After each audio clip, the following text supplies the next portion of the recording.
friends, it's Paulina, and in this video I wanted to talk about why I went vegan, how I went vegan, some tips that I've found along the way, because next month in August it will be 2 years since I took the plunge, and I have definitely learned a lot of things along the way, and I want to share them with you. So if you're interested, then keep watching. About 2.5 years ago it all started because one of my friends suggested that I watch the documentary Cowspiracy. At the time, I was studying environmental geosciences, and I considered myself pretty interested in caring about the environment, so I watched it, and this documentary was really eye-opening. It was all about the negative impacts that animal agriculture has on the environment, such as how intensive animal agriculture is with water, in regards to water, and how it poses a big threat for water quality and is linked to deforestation in the Amazon. So all of these things that was brought to light in my mind really affected me, and ever since I saw that documentary it kind of just lingered in my mind for a while. After I watched this documentary, immediately after, I wasn't completely pulled into wanting to go vegan by any means, but it did put that perspective in the back of my mind for a long time. The kind of person that I was back then, I would eat a lot of red meat.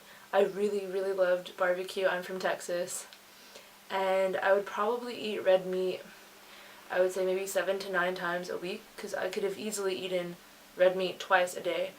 So I would definitely say that I was consuming high amounts, and I guess at that time in my life though, I never really saw an issue with it until I saw this documentary. So that year I went on an internship that summer of 2015 to Poland, and for some reason their meat just kind of looked sketchy to me and kind of started grossing me out a little bit. So I remember that summer I significantly decreased my meat consumption, and that's when the wheel started turning. I went to YouTube and I just started subscribing left and right to so many different vegan YouTubers and binge watching their channels, and I just remember being so inspired seeing these people live like very health-oriented lifestyles and enjoying themselves. And that's when I felt pretty comfortable maybe with the idea of changing my life a little bit. So watching these YouTubers definitely gave me the inspiration, because I had never really known all about veganism growing up in Houston and in South Texas, and it was just a very foreign concept to me, but watching these YouTube videos made it feel so normal, even though, because I didn't have any vegan friends or any people to really talk to. So these videos were really, I feel like, crucial to my transition phase that I ended up following, for sure. So long story short, I get back from Poland that summer of 2015, and it's August, and I was moving into a new apartment then, and my uncle had given me a gift card to Walmart. And I remember when you move into a new apartment, I mean, you just need everything new, so I need all new groceries. So I went to the grocery store and I had a gift card, and I thought, okay, what do I have to lose? This isn't my money. I'm gonna go on a 1-week vegan challenge. Let's see if this is possible. I watched a lot of YouTube videos on grocery hauls, and I thought, okay, well, if I go and get all these groceries and I just end up feeling like crap, or it just is a total fail, well, at least it wasn't my money wasted. So I went to Walmart, and I just remember I got tons of whole foods and a lot of black beans and my favorite juices and little things like that, and I went on a 1-week vegan challenge.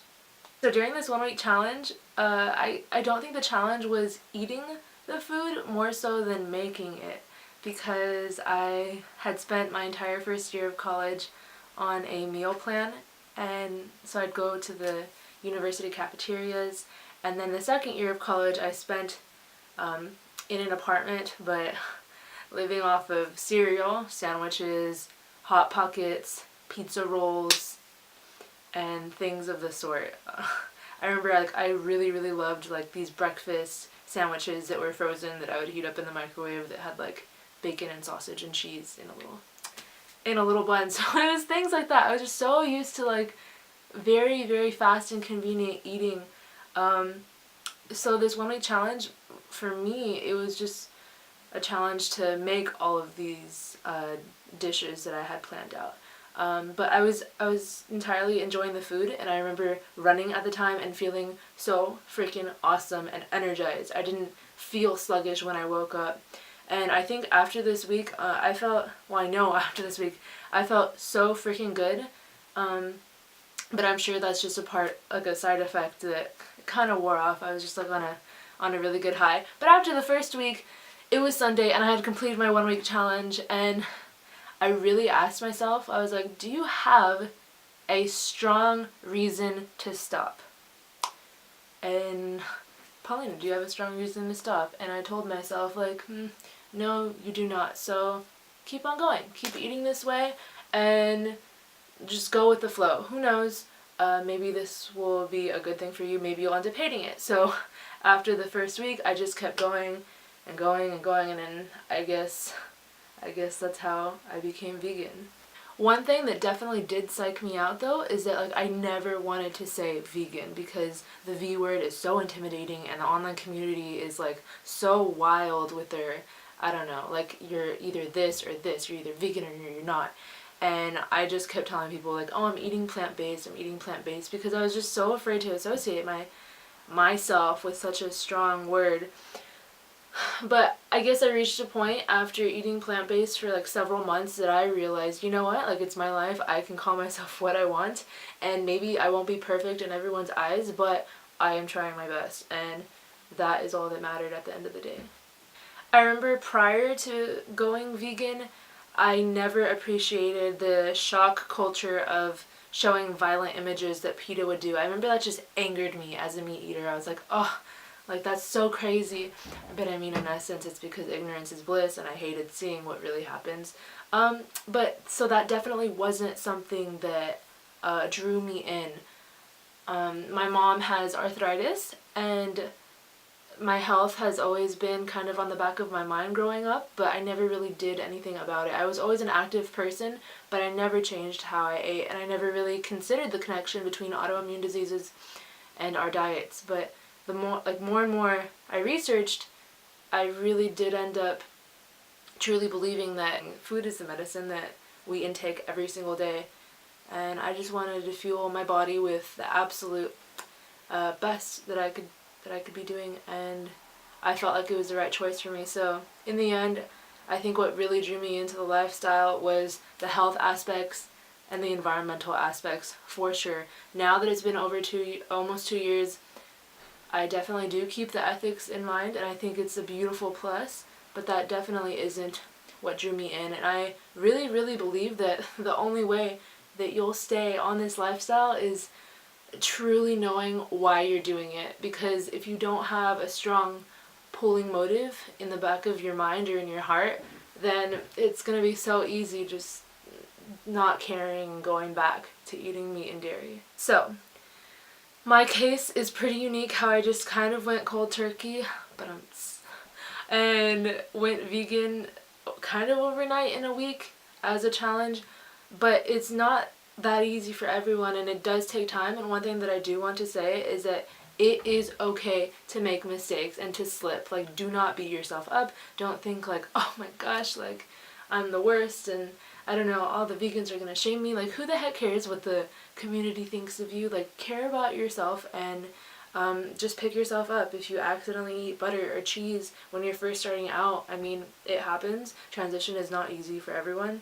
So don't try to be like the most perfect vegan, because there are so many definitions of the immaculate vegan that people have. So you do you, and yeah, just try to make your best effort. No, I did not wake up one morning and just say, you know what, like, I hate barbecue, like, I hate how it tastes. That's not how it happened. I actually really loved it.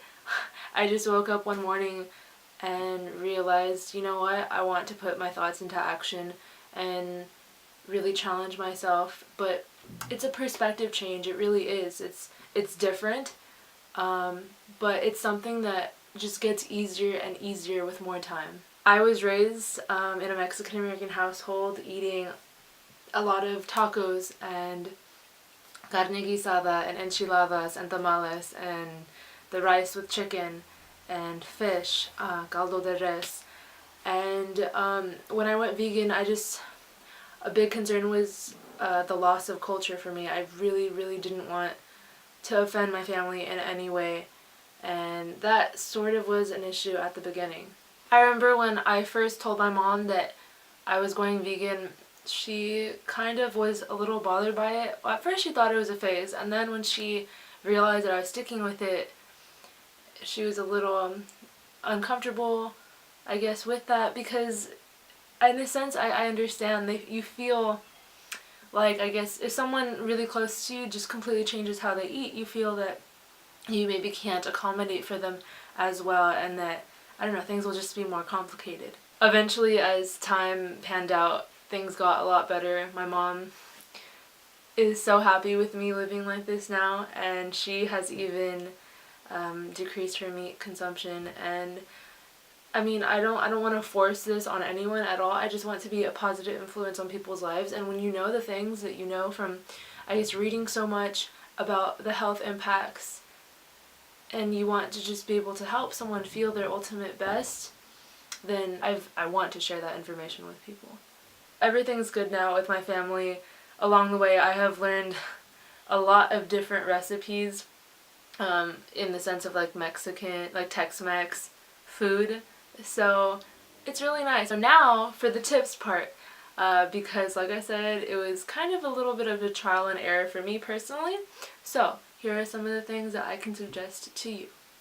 Stock up on a lot of whole foods, meaning just whole plant foods like potatoes and veggies and grains and fruits. And one thing for sure is get the stuff that you like. If you do not like something, don't buy it. Because people often tell me like, oh, I could never go vegan because I hate Brussels sprouts or something like that. Well, clearly, find what you like, and that will make life so much more enjoyable for sure. Because fruits and vegetables are less calorically dense, you are going to have to eat probably significantly more than you're used to. I wasn't used to eating these large amounts of fruits and vegetables, and that was different. I mean, you might feel weird at first, you might have negative detox symptoms the first week, but you gotta stick with it if you want the benefits in the long run, because maybe if you have some negative detox after the first week or so, you'll start to feel better after, or maybe it's just that you're eating way too many beans, or like way too much of one thing that maybe you shouldn't. So you just gotta figure out what works for you. Like I said in the beginning, do not strive for perfection. If you make a mistake, that's totally cool. I mean, just get back up and know why you're trying to eat this way. I suggest starting pretty basic with food and maybe finding like 5 solid meals that you really enjoy and then just rotating them. For instance, I guess for breakfast, my normal breakfast options are oatmeal. I eat oatmeal all the time, smoothies, and cereal. So I kind of just rotate those around, and you can throw in fancier ones, I guess, on the weekend when you have more time, but just little simple things like that. Just find what you enjoy and rotate them. What I can say is always be prepared. So pack snacks, just so you don't find yourself in an odd situation being really, really hungry and tempted to eat some animal products. So if you're prepared beforehand, if you're going out running errands during the day, I mean, just pack your car with some fruit or nuts or like some trail mix or just any of your favorite vegan snacks. And yeah, it'll make life go a lot more smoothly through the transition instead of just feeling tempted and feeling like you're hungry. Going vegan does not have to be expensive if you don't want it to. So what I would personally do is buy stuff in season. I mean, if the strawberries are completely not in season and they're like $5 for a carton, then don't get them. Get what you do enjoy and what is in season. And most of the time it will be significantly more affordable. I guess one thing that I really did notice is that meat and cheese do cost a lot of money. So when you take that out, actually vegan food is not that expensive if you're not buying like these crazy processed products. So I just like to buy staples, normally like potatoes, rice, and pasta for my carb sources, and then I can go into beans. Like I could buy black beans and chickpeas and red beans, and then whatever veggies you like, whatever fruit you like, and maybe some good sauces to add like with your carbs and veggies. Like I said, you can start really basic, but if you do find yourself like struggling a lot, I mean, go for those processed items if that's what's gonna like keep you grounded into the vegan world. I mean, eat some of the tofu or the seitan that's flavored pretty well, because those are like treat yourself foods, and if it keeps you vegan, I mean, then that's the ultimate goal. Also, in a sense of promoting good health, what I try to do is make sure that my meals have a serving of fruits or vegetables. I mean, this doesn't always happen, but I try. I really try. Because if you have a serving of fruits and vegetables, you know that, I mean, you're staying kind of on track instead of only a PB&J. Like, maybe eat a PB&J sandwich with an apple or something of the sort. Another tip, when I first went vegan, I told my friends, please don't stop inviting me to places whenever you go out to eat. Because often maybe my friends would go to a steakhouse in Texas or a place where really there's not that many options for me. But I told them I don't want to lose a social aspect of friendship, and I know that that's eating, so still invite me regardless. How would I prepare for an event where we're going to Texas Roadhouse and there's really nothing on the menu for me? I personally would probably eat before, and then when I arrive there, order a drink. But I remember one time I did actually go to a steakhouse and I ordered a baked potato with no butter and 2 sides of broccoli, and then I put some barbecue sauce that was vegan, and I just made my own meal. So maybe it takes a little bit of creativity to enjoy yourself, but it definitely is possible. One thing that every vegan knows that sucks is going out to a restaurant and like the only thing that is on the menu that you can eat is like an iceberg lettuce salad. It really does stink, because you don't want to pay like $12 for this salad that really has no dressing and no nutritional value. But other than that, I mean, there are several other options at other places. So if you do want to go vegan, explore new options. Maybe your taste buds might change after a while. But enjoy the restaurants. Start looking for different places that have a lot of items on the menu that can satisfy your needs. What I personally do is I use the website happycow.net, and this is just a really cool resource where you can type in the city that you're in and it will have a list of all the vegetarian and vegan restaurants and grocery stores of this sort. So yeah, it's really, really cool, and it opens your eyes to the fact that many, many cities around the world do have a lot of different restaurants that can accommodate you. So, social situations. I'm sure you're afraid of what people are going to ask or how to defend yourself, but just be confident in your abilities to, I guess, speak a little bit about what your passions are. And if you are more of a shy person, then I guess don't speak as much about that if you don't want to. You don't have to do anything. You don't have to be this crazy vegan activist. So just do whatever makes you feel comfortable, and if people are enticing confrontation, well, then that's their problem. And as far as culture goes, my grandma still looks at me a little bit sad when I don't eat her chicken soup, but at the end of the day, I know that I'm happy with this life that I'm living, and since they feel maybe a disconnect, you know what you need to do is make some great food for them to show them that the food that you're eating is delicious, and invite them in. So tell the story through your food, and I feel like, I don't know, that's how I personally connect with my family on this. One thing that I can say for sure is that going vegan is not going to be the easiest thing, and it's not for everyone. I definitely don't think that everyone in this world can go vegan, but for the ones who do choose to, I commend you. And I know it's very, very different at first, but like I said, the longer you do it, the easier it gets, and I really feel like your health, your body will be thanking you, the environment will be thanking you, and so will the animals. So having an open mind throughout this whole process is something that is just so crucial. If you're trying to transition, just like I said, staying positive, and even though you are like amongst the minority of people, just stay positive and just be confident in your acquisition and what you're doing. So that's going to be it for this video. Thank you guys so much for watching.